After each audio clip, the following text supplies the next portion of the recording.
All right, we're back, and I'd like to offer some thoughts on a word that you have in your vocabulary, artos, that means either bread or loaf. Now, some of the ways that artos is used.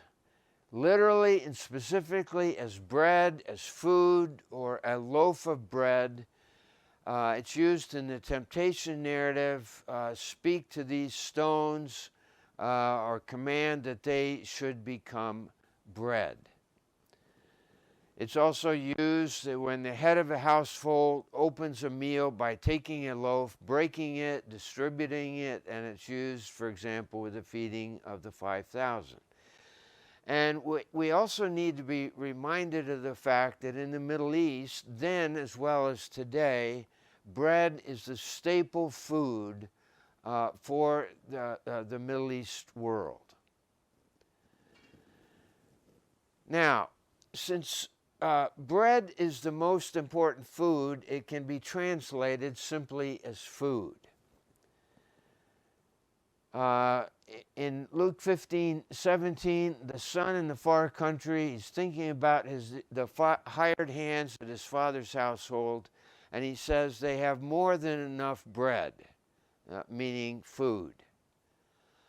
By way of contrast, John, as an ascetic out there in the wilderness, neither eating bread and describing his fasting practice.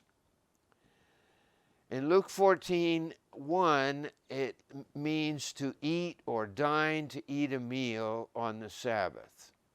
So here we have sabbato, phagain, arton. Phagain is the second aorist active infinitive. And then arton. On the Sabbath, to eat bread simply means to share a meal. Bread is also used for the bread offering, and this literally means the bread of the setting forth. And this was used in the temple. And so here we have the Greek tous artus, tes protheseos, the bread of the setting forth. It's used for the bread of the Lord's Supper, where Jesus takes a loaf, he breaks it, he gives thanks to God, he distributes it. And let's pronounce this. Labon ha-Jesus artan, kai eulagesas eklasen kai dus tois mathetais. Labon, second aorist active participle. Jesus, having taken a loaf, there's artan. Kai eulagesas, that's a participle from the verb eulageo, having blessed it. Eklasen, first aorist active indicative, third singular. He broke. Kai dus, and this is a participle here of didomi, having given to his disciples. And finally, the word bread can be used to reflect support or livelihood. In the post-apostolic father Clement, we read this word, to receive the bread from one's labor. And here's the Greek, lambanein to ton arton to ergu, to receive the bread of one's labor, meaning the reward of one's labor.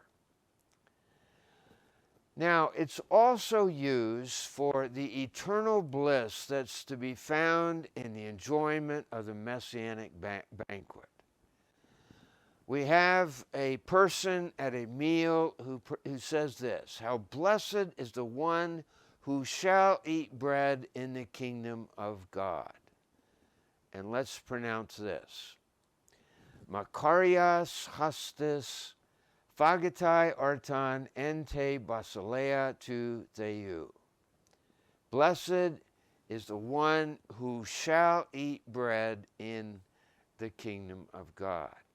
And then we have Jesus' counter. He tells the parable of the great banquet and how the offer was refused by so many. And then we see that the kingdom is not simply future, a future bliss, but the kingdom is present, and it's present in the offer of the kingdom to societies broken and marginalized. And that's Jesus' thrust here, as it reaches out to society's broken victims. And that's often how the New English Bible translates the poor, the marginalized poor, society's broken victims. And certainly a word for us today. Thanks, and I trust this has been helpful to you.